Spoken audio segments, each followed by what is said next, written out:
everyone for tuning into this mystery shopping panel, where we explore some of the key metrics of the third-party delivery industry as seen by customers. Joining me today is Donna Goodwin. She's a researcher at SeeLevel HX, the company that has helped us with this research since our very first conference. And giving us a little context is Uber's Cal Kuchimanchi. He's the head of regional operations for US and Canada. Donna, could you start by introducing yourself a little bit? Tell us about your day-to-day. Sure. I'm Donna Goodwin. I'm the Chief Operations Officer and a partner here at SeeLevel HX. I've been with SeeLevel for about 4 years coming up here in December, and I spent a decade with GfK before that. I've had the immense privilege of working with companies all the way from Fortune 50 all the way down to regional businesses. And here at SeeLevel, we like to say we have a huge passion for delivering actionable data to our clients. Wonderful. And Cal, I imagine you have a few hats you wear, but walk us through your day-to-day and your role at UberEats. Thanks, Nick. Good afternoon, everybody. Nick introduced me as the head of regional operations for US and Canada Eats. What that entails at the heart of my job is to make sure that we take care of our consumers, our merchants, and our couriers on our platform, all the way from acquisition to engagement to the experience we create for them, earnings opportunities for couriers, and pricing for our eaters. So it's a pretty much an end-to-end of the marketplace system we have. Yeah, end-to-end indeed. That's a lot. Well, thank you so much for being here. And yeah, so Donna, do you want to start by walking us through some of the methodology a little bit, how you do this study? Sure. So, I felt like I needed to start this off with kind of a hindsight is 2020 type of jokes, but it's been such a challenging year and there's been so much loss. I think we're just going to stick with the cards that we've been dealt. So there's your pun for the day. I had to sneak one of them in there. So moving right along, before we get into the data, let's just remember that we did this study pre-COVID. So what you're going to see in the following deck is all pre-COVID data. And I'm going to continue to remind us of that because a lot of things have changed in our post-COVID world. So we have included a consumer study that we did this summer at the very end, which will help us get some post-COVID data in there. But in general, the study included 240 shops. We had across 4 services in 3 cities and in 2 day parts. So really ready to dive into the data and show you what happened. Wonderful, thanks. And as you can see on this slide, we have a lot to cover, so we're going to jump right into it. I think the most interesting part about this study is, seeing how consumers look at this world. I think that's a big part of this, and user interface, I think, is, the first thing a lot of these users see. So this next slide here speaks to that usability. Most apps are pretty similar when consumers are asked if it's easy to use. Postmates is a little behind there. As we can see here, the vast majority of users would use these apps again, which is good. 23% would not use Postmates again, but hey, I think Cal might be helping them in the near future a little bit, but we'll see. Cal, I think every time I get on UberEats, there's a little quality of life tweak here and there. Can you share with us how Uber thinks about usability and, creating this great user experience on the app side? And Nick, thank you for that compliment there. We are a very customer-obsessed company, I'd like to think, and are continuously iterating on our user experience and enhancing it. A lot of small tweaks, some big ones, but they all add up eventually, and I'm glad some of those are being noticed. Improvements can, sorry. No, go ahead. Oh, no, I was going to say, improvements can come in many forms, right? Some a little more subtle and others a little more explicit. From a consumer eater experience perspective, more recently, you could have been seeing our app trying to recommend restaurants, that making things a little more discoverable on the app, easier to find new restaurants, easier to reorder from places you've ordered before, easier menus to go through and figure out the right kind of combinations or complements, even more control over wait times. You may have noticed that there are a couple of options out there now, and if you're in a rush, you could opt for a faster delivery, and if you're not in a rush, you could actually save some money by opting for a no rush delivery. So a lot of different things going in there to improve the end experience for the user. And I'd be remiss for me to say, I know this question was more focused on the eater experience, but we're doing very similar stuff on the courier side and the restaurant side as well. So a lot going on here. Exciting times. Yeah, needless to say there, I think. What really interests me is like, when does it clear that you need to make a big change? You do a lot of these little tweaks, but how does that add up into a big change or a new kind of outlet like the rush delivery or some of these other new things that you put on there? Yeah. So big changes are also always happening. They tend to be our more baked product and ops roadmaps for the next quarter, the year ahead of us. We have to recognize that online food delivery is still a very young, nascent space. So by no means is any of the apps out there has perfected the customer experience. So there's a lot for us to do. Both on the customer facing side as well as the back end technical side. When you think about the complex logistical network that supports the end-to-end food delivery, there's a lot of interesting things we can do there. So those are continuously happening too. But on top of those, we always try and bring in smaller tweaks that are more relevant to what we're seeing as quick responses from our end users. Another example of that is all the coronavirus, COVID related stuff, which we recently introduced, but we can talk about that later, as Donna mentioned towards the end. Wonderful. Yeah, I'm excited to hear how you've responded in actual design there. We're going to be getting to that later in the talk here. And I think these next slides really get to the heart of what this mystery shopping project is all about. The timing, how the actual customer is getting their food. Nobody likes waiting for their food. That's a given. But there's this big issue with waiting longer than you're told. If my sandwich is going to take an hour, I'd like to know about it. But if I'm told it's going to be a half hour and it does take an hour, I'm going to be slightly annoyed there. As we've seen in past studies, delivery time issues like that are often blamed on the restaurant. So figuring this timing out is, I think, the utmost important to restaurant operators here.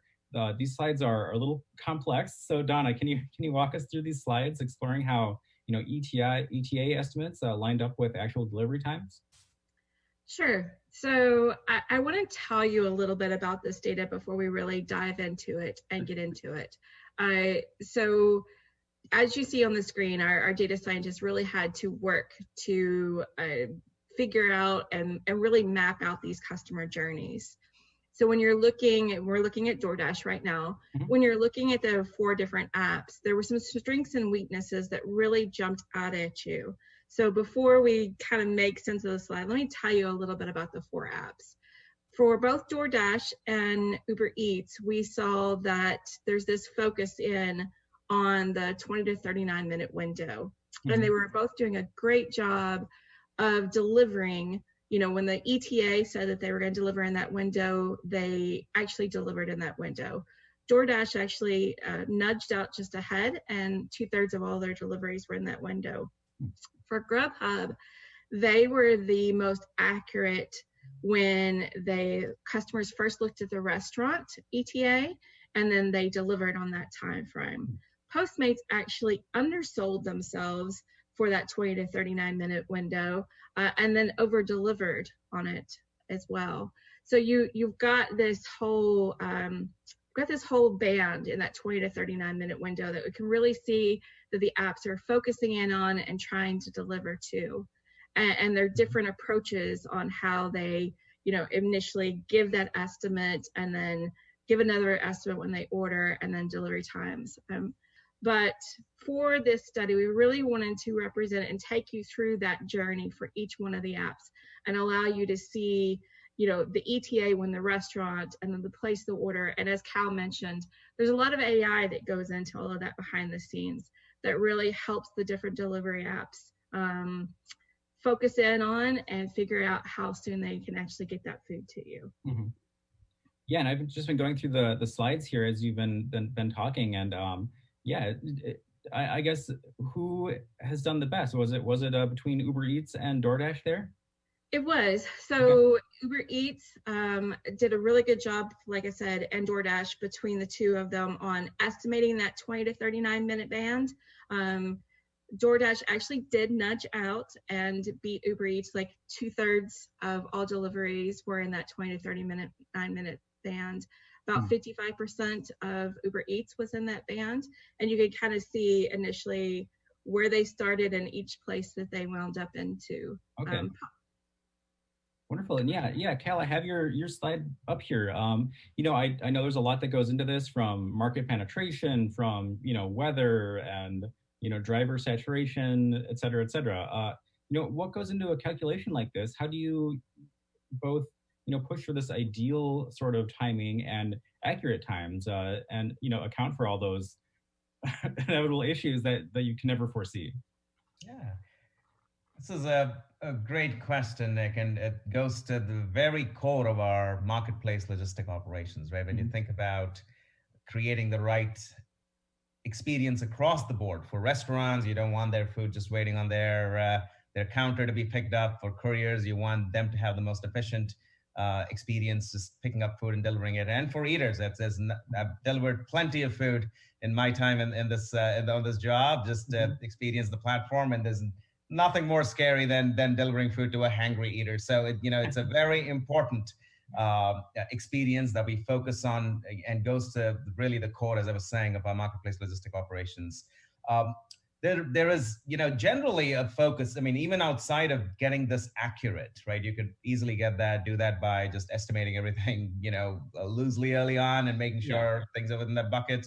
But obviously, you want to create. We obsess about speed and reliability, because we know it matters to the eater at the end of the day. I mean, when you order food, you want it hot and, as you ordered it, delivered as quickly as possible.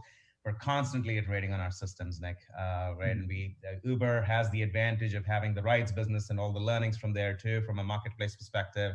And as you rightly remarked, there's a number of variables that go into estimating this. So we're focusing on understanding those better by the day and incorporating them back into our models to get our estimates more and more accurate. At the end of the day, we want our consumers to order with confidence, and we want their food delivered as quickly and as reliably as possible. So excited to see that we're not terribly behind here, and looking forward to the challenge to make it better. I think you're doing pretty good, though. On this next slide here, we can see, one place Uber does really do well is alerting the customers whether their food is going to be a little late. Cal, feel free to pat yourself on the back here. It looks like you're doing great here. You're a little behind Postmates on this one, but is this a metric that you watch for? I mean, I know Uber Eats is so obsessed with data and looking at some of these metrics, but these kind of late but no notification kind of orders, how do you aim to avoid those? And I mean, is that a big factor in your data quest? Mm-hmm. I was excited to see the slide, not only because of the last two bars, but the fact that 6 out of 7 orders seem to be arriving on time, which is great, right? And we want to get that to a 7 out of 7, obviously, and a lot of it going in there. This is an interesting topic because, again, as I just mentioned, we really want that 83.3% to be as close to 100 as possible, right? We want to get into fewer and fewer situations where we have to be late and therefore have to go alert the consumer. So that's the big journey. But as we talked about on the previous question, Nick, there's lots of uncontrollable factors. Yeah. Courier supply, restaurant wait time sometimes, right? It's the traffic, you can imagine there's just a lot of things that go into this. I'd be curious, Donna, to understand the methodology behind this, because the way it works on the app is interesting, right? Because when you place the order, there's an estimated time, which is the big bold number that shows up. But there's also a number that says the latest arrival by, because we are anticipating some potential delays in the system. Now, the estimated time does get updated automatically as we learn more about the real-time marketplace.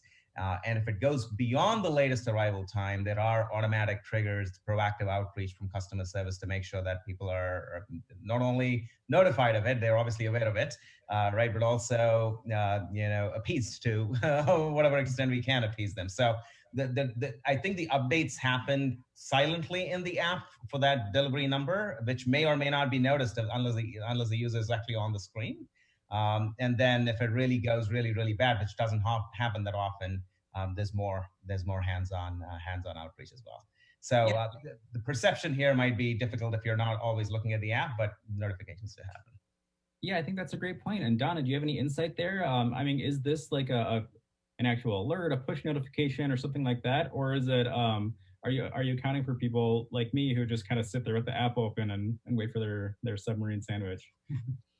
So yes, we do instruct the mystery shoppers to watch for the app and watch for those notifications. And I think that because the AI that UberEats has built in, that's why you see them so strong in this area. Not everybody is tracking that the same, and you do see some differences. But we are instructing the shoppers to watch for that ETA when they order. They place the order, and then to see if the delivery actually shows up on that time. So in some cases, even that 5% for Uber Eats, it wasn't that far off as far as when they didn't get the notification. So I think Cal's system is working great. Not each one of the apps do not have that service built in, and I think it would be a great study to basically understand, even when your food is coming late, do you expect that delivery notification? Especially when you look at Grubhub and they're not notifying. Is that changing some of the perception here? So all kind of curious questions come to mind when I look at this data. Love to know more. Yeah, and again, it's such a young industry. I think we're going to be figuring out a lot of this stuff and how users want to get that notification. I'd rather know than not know, but maybe some people would like the mystery burrito. But yeah, I'd be very much sorry, Donna. No, go ahead. I was just gonna add a quick point that we value transparency to our eaters, right? So we're definitely trying to be more open than not, even when we batch orders, where we show it to the eaters so they're not unpleasantly surprised at the end of the day if their order is delayed. So again, that's a value we hold close to our heart, and we try to infuse that everywhere. But clearly, as the data indicates, there's a little more gap to close there. Okay, so let's get into some cost metrics here. One thing I think that stands out to me is that people are spending more per order. As we can see on this next slide here, I think as people, even pre-COVID, we're integrating these kind of services into their life. They started getting more bundled meals, started thinking more about this as a dining occasion instead of, oh, I'm at home, I don't have any food kind of thing. Donna, can you break this slide down for us a little bit? Do you see people just ordering more, or have you seen fees go up, or a combination, or what's going on here? Yeah, so we do see fees coming up, but remember, this is all pre-COVID data. And, there's a really big push to beat the house. So because this is a young industry, the businesses are trying to help the drivers make more money, help the businesses become profitable, and then honestly, we're going to have to push, as Lisa has said those in the past, some of those costs along to consumers. And so you're starting to see this equalization in consumers paying more for the fees and everything, and some of the costs of the food going up as well too. For me, I know I went from ordering 3 or 4 times from third-party delivery apps last year to now I order once a week. So, you've got this whole growth that has come out post-COVID. And again, I think this is really going to be some interesting data when we look at it next year. And we could talk about the fees more when we do the Q&A too, if that question comes up. Yeah, wonderful. And, Cal, I think there's been a lot of, figuring out the pricing. And I think as consolidation happens, fees can go up a little bit because people are willing to pay more, or they might go down at some point in the future. That's a kind of a crystal ball question, so I won't throw that at you. But, how are you seeing ordering patterns change as people do integrate third party into their lives? The past few months, which feel like years now, have been really defined by COVID, Nick and Donna. And in these months, we've seen engagement increase. And I'm sure this is not just with our app, across the board with everybody. Not only is it, just as Donna was saying, the frequency of orders has gone up, but also the ordering patterns, like, the nature of the orders, the size of the orders, just because people are ordering like families or with housemates or whatever it is, right? To also manage costs, you get more food for the same delivery price. And then probably the last thing I would say is there's more discovery happening on the platform, right? As people tend to order more and more on the platform, that are looking for new cuisines and new restaurants. So That's probably another thing that has been fairly new in the last 3 to 6 months. Fascinating. And I think even pre-COVID, there was a lot of these changing patterns. For your core customers, the people that are very frequent. This is something I see in the broader restaurant industry. Is they kind of figure out their value, and they figure out their habitual item or order. How do you see that changing as people get more regular, more frequent? I don't think that changes quite a lot. There we do see strong reordering patterns, and I'm one of those habitual orderers. What we do see on the price point is that more and more of the platforms, in fact, all of them that have been studied here, have a subscription platform, and the more frequent eaters eventually find their way into it because it's net beneficial from an eater perspective on the price standpoint. If you're constantly ordering from any platform, then you tend to pay zero delivery fees for the most part if you're on a subscription plan. Yeah, that's been quite a sea change, and one that I'd like to see. I think that'll drive frequency even further for people that trial it during COVID and think they want to get it into their life a little more. Accuracy, I think, is a huge deal. Obviously, in this industry, the delivery driver can't run out and grab you some extra bacon or a little extra ranch that he missed.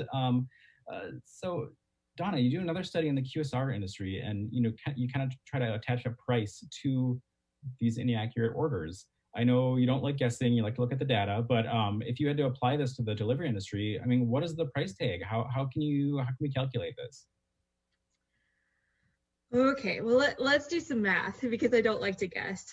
So on DoorDash's website, I'll pick on them this time. So they state that they do 800,000 deliveries a day. Mm-hmm. So 365 days a year, that's 292 million deliveries in a year.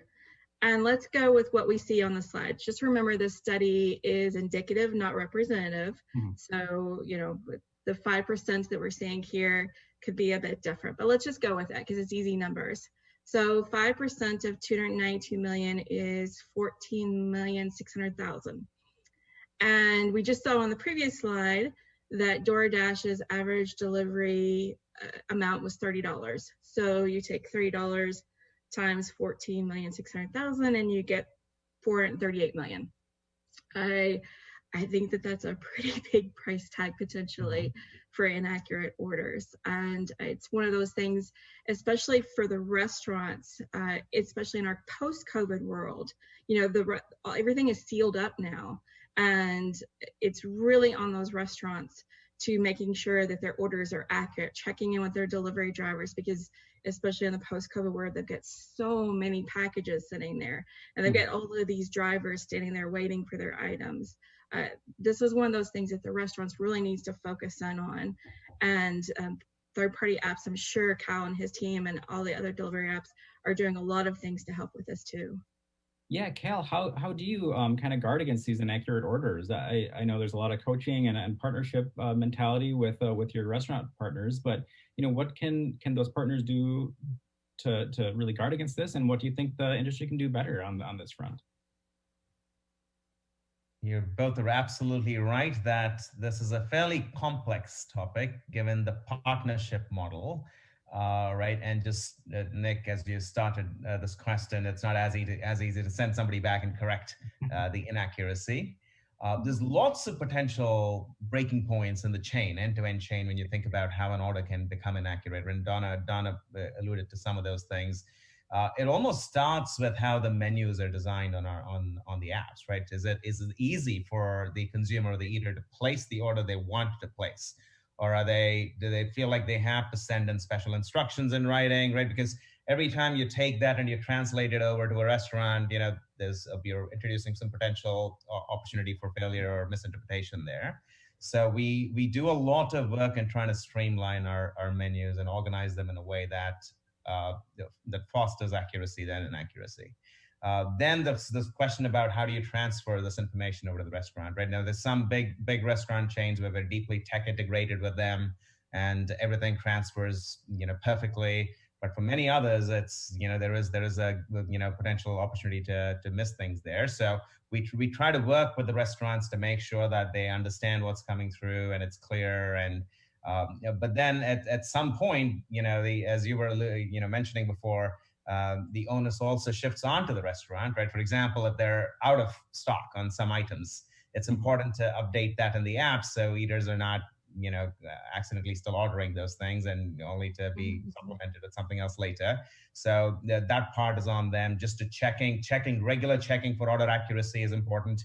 Again, knowing that it's not as easy as sending it back to the table if they're missing something, right? So that's another one. On the courier side, we encourage them to check when they're picking up. If there's multiple bags, just checking as the receipt to make sure the drinks are being picked up, right? So there's partnership and best practices that we share with the restaurants. The same we do with couriers.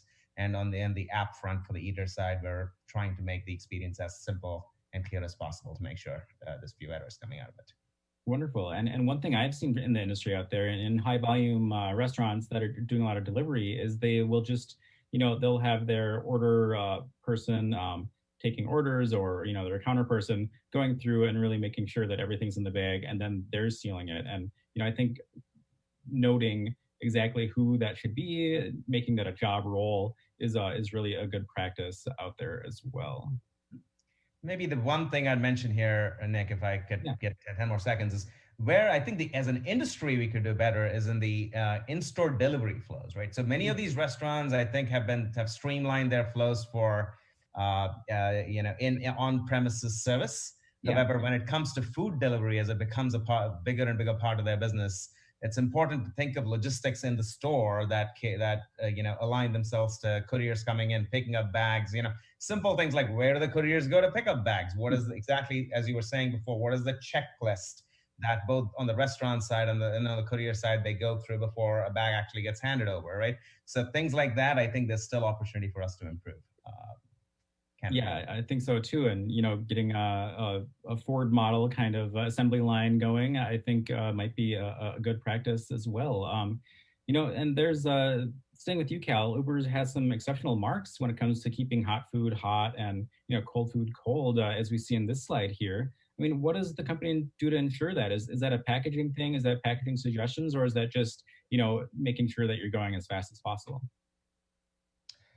We quite honestly obsess about efficiency, speed, and reliability, Nick, and I think that contributes quite a lot to keeping the food the way it is when it leaves the restaurant, by the time it arrives to the eater. And that's the thing that is truly within our control as well. We can provide a lot of insight to our restaurant partners. However, at the end of the day, tens of thousands of them on the platform. We can't always ensure standard packaging practices across the board, right? Because restaurants do vary in how they do things. What we can control is how reliable, how quick are we in delivering the food, and that we obsess about quite often. Yeah, I think that's a great point. It doesn't matter if it's just sitting in a paper bag or something, if you're there in 10 minutes, right? We do provide quite a bit of specific feedback on food quality directly from the eaters to the restaurants too. So that also helps, I think, the restaurants just gather insight and think of their packaging practices. Wonderful. Yeah, and getting a little look at that consumer data, I think is really valuable for partners out there. One thing that operators are looking to do to boost margins is selling drinks on delivery. I think it's early on, it was something that was cumbersome, awkward. Do you have to have one of those little holders, beverage holders for every meal or what? But I think a lot of folks are looking at them more to boost this high margin outlet in a lower margin business. So, Donna, do you want to walk us through kind of what you saw here and why you think this is such an important metric? Yes. So we all know that everyone makes more money off of fountain drinks. A lot of deliveries are including the drinks now, but you can see there's a trend to go to bottled drinks because fountain drinks are harder to deliver. We know the drink manufacturers are looking to solve this problem because they want to continue to deliver their fountain drinks to customers, especially now in a post-COVID world that we have so many deliveries and so much food intake and from restaurants and things happening in this way. So the drink manufacturers are currently looking right now at, how do we make efficiency packaging and included with a fountain drink? Is it separate ice? Is it a container that will allow the separation between the two? So this data is really interesting to us because you're going to, I think, see the different partnerships between the manufacturers, between the restaurants, and between the delivery companies, and really being able to deliver the fountain drinks more often. As Donna said, is creating kind of a bundled meal option, or really in your face, hey, do you want to drink with that kind of language? What's helping out there? The key would really be to replicate the in-restaurant experience on an online food delivery app too, Nick and Donna.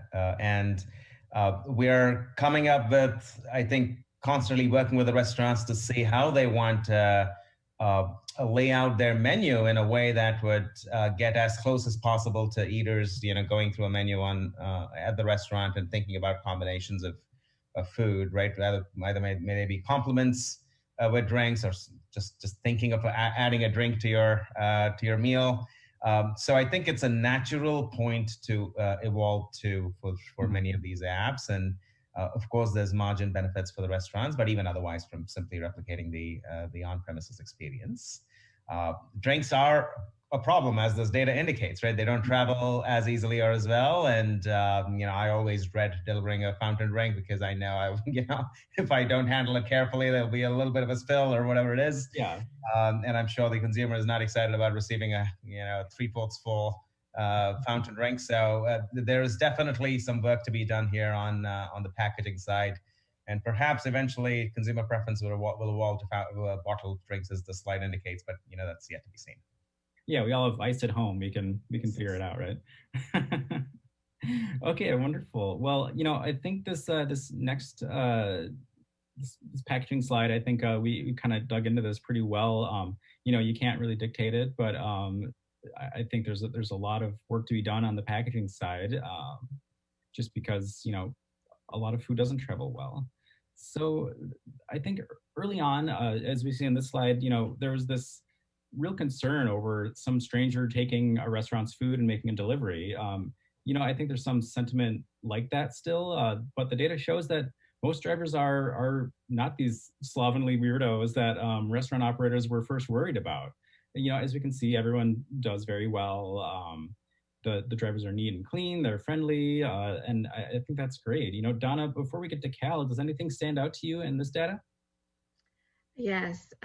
In the past years, Lisa's talked about the service metrics, and we're seeing all four of the apps do such a great job on this, that this is just table stakes. This is the bare minimum now. If anybody wants to enter into this industry, even though it's still young, like we talked, they have to do these things well. There's just not going to be any room for error here. And, also going back to, this is all pre-COVID data. So in a post-COVID world, here we have friendly and polite. There's no masks here. In a post-COVID world, how do you smile through a mask? How do you deliver a friendly customer service? You're leaving the food and the drinks at the door in a lot of cases, and knocking or ringing your doorbell or notifying that the delivery is here. So there's no interaction. But how do you keep up this friendly and polite service? How do you communicate all of these things to your customers? And I know a lot of the apps and Cal's team are probably focused in on this, and I'd be so interesting to see the data next year and see how this is playing out. Cal, do you want to talk about onboarding and training a little bit? I know it's something UberEats takes really serious, and all operators want some of that assurance. Sure. There's just an extensive product and safety education now in the COVID times, even before, during onboarding of our delivery partners, Nick. It's also similar to what we do with the restaurant side, but definitely on the delivery partners side.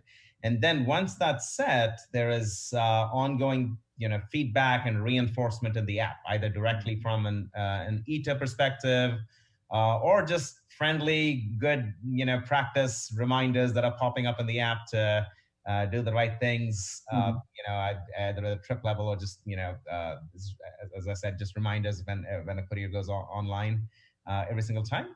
But it's also equally important to make the product behave in a way that helps the ecosystem, right? It's both in terms of making it easy for courier partners to deliver, because at the end of the day, if you're delivering food, there's a lot you're handling too, from picking up the food, and maybe every delivery partner, I'm sure, wants to do it right by the consumer too.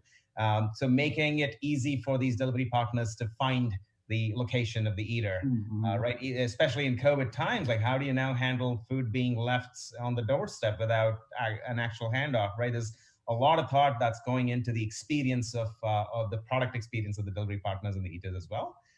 So between all of those, I feel like right at the onboarding, continuous reinforcement and evolving the product, this hopefully will continue to get better across the board, but definitely for UberEats. There's always the case of like the bad actor and the fraudulent actor, and we take that very seriously as well. And where we do see bad patterns, we're acting quickly to remove those from the platform.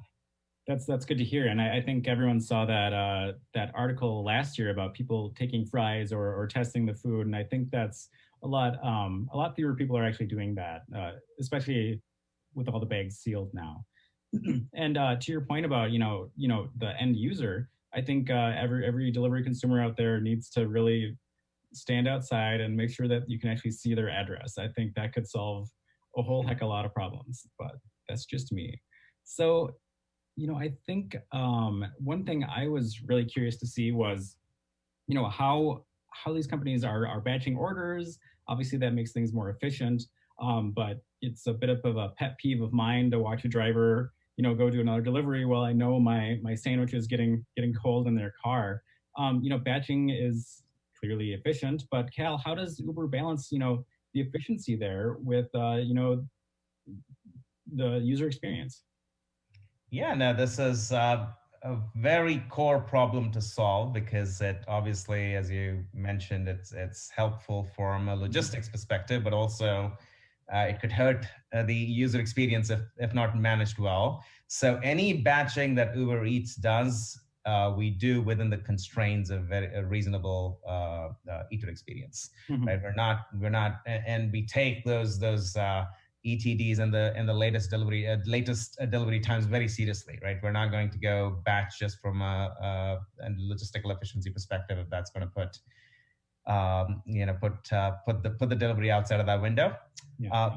But as you mentioned, sometimes your sandwich does get batched, right? Especially when you're hungry and in those instances, as I also alluded to in response to one of the earlier questions, we try to be very transparent, right? You're actually seeing that it is getting batched rather than just the courier, the delivery partner driving off in some other direction before they arrive to your door and leaving you wondering what happened with your food, right? So it's a fine balance for sure, and something that we continue to iterate on and improve on, and not an easy one to crack, but again, we take those experience constraints very, very seriously.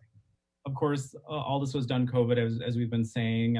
Donna and SeeLevel were eager to explore kind of this shift in business and how consumers are behaving differently. But before she walks us through the data, I mean, Cal, I'd love to hear, from a high level, how did the pandemic change all these metrics that we've been talking about, the patterns and stuff like that?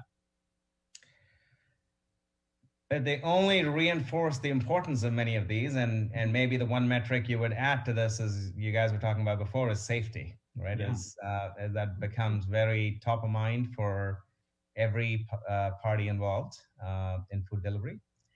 Speed of service, I think has really the importance of it has grown pretty significantly. Now, knowing that there are people now ordering multiple meals on the platform every week, I order for my kids all the time, and they're not easy customers, right? It's they get cranky really quickly. I do too.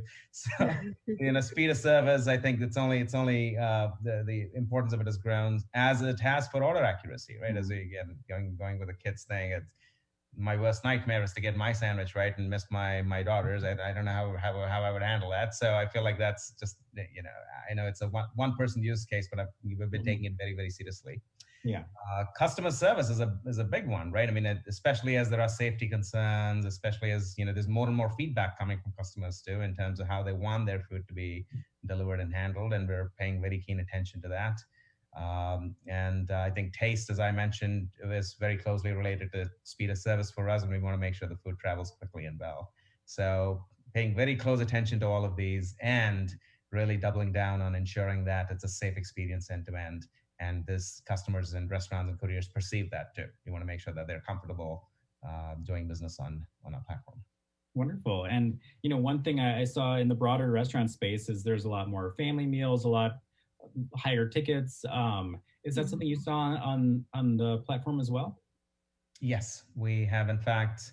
And I think to your very first question in this session, as we were talking about improvements in experience, one of the things we very focusedly did was to try and pop the family menus and meals on our platform a little more conspicuously, because we knew that there were a lot more families that were ordering as families in the country now because of COVID. Fascinating. And, Donna, do you want to walk us through some of this sentiment side from the consumers? I think some of this stuff is really interesting. And it goes to that point that, safety has become a really big metric for consumers. And I think that, is very highlighted right now, but I think that's going to be something that continues. Yeah, I agree. So the temptation is in COVID, this post-COVID world, is to shuffle the deck and just start over. But we know, as we saw on the previous slides, and as Cal has just talked about too, the service, the accuracy, the temperature, the safety now too, these are all things that they're not going to go away. They're still going to be the same. It's just the even table stakes. So we did a study this summer with consumers to see how they were feeling about this experience. And as you can see from this, the drive-through and the curbside pickup, they feel the most safe doing deliveries and getting their food in that way, because, probably pretty obviously they can see the people that are giving them the food. They don't see the process of the food being delivered, and there's a third-party handoff. So this is an opportunity for Cal and his team, and I know they're already all working on this. And as Cal's alluded to several times, safety is kind of top of mind. And so you can see it's great.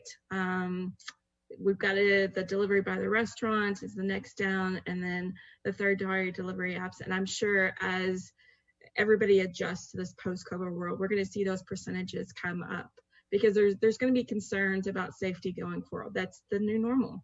This is our lives. You're both very right. We can add safety as a category from here on to every study that we do, because it's going to be that important to the consumer. Yeah, and I know I've seen a lot of marketing around, how we are taking safety serious from the third-party delivery platforms, and I think they're doing a really good job of boosting that. I'm not sure who these people were, but I feel like it's safer to be at home and have your sandwich on the front stoop, but that's just me, I guess. I found this slide really interesting. There was a huge surge in people getting these apps for the first time, delivering more. I think that's a great thing for the future of third-party delivery, is, getting these people into the system and making them into regular users. Cal, I mean, I imagine some folks downloaded Uber for the first time. Can you give us a sense of, what kind of new usership you saw during COVID and how that might have changed the business? We've definitely seen downloads go up, and from users that have not probably have not gotten drawn to online food delivery before COVID. We've seen an increase happen from new geographies, actually. When you think about the country, right, as the urban cities tend to be a lot more engaged with this platform, and less so in other parts, and we've seen some of those parts grow as well. And it's not just on the downloads, as I think as we've talked about before, the level of engagement with our platforms has grown as well. So we're seeing growth across the board. Wonderful. And, how do you keep these people? How do you turn them into regular users? By obsessing about their experience on the platform, right? It's I don't think the formula is any different than just getting the fundamentals as right as you can. When somebody orders food, they want it fast, they want it at a price point that feels comfortable for them, and they want the delivery to be reliable and accurate. So really treating them to that experience as quickly as we can and ensuring that it's a consistent experience on the platform, I think goes a long way. Fantastic. And, thank you both for being a part of this. I think we're at time here, but I really appreciate, you both helping us out, get a good sense of what the consumer is seeing out there, getting really a look at, how they're, changing along with COVID as well. But yeah, thank you both. And that's it for Mystery Shopping Panel. Thank you for tuning in.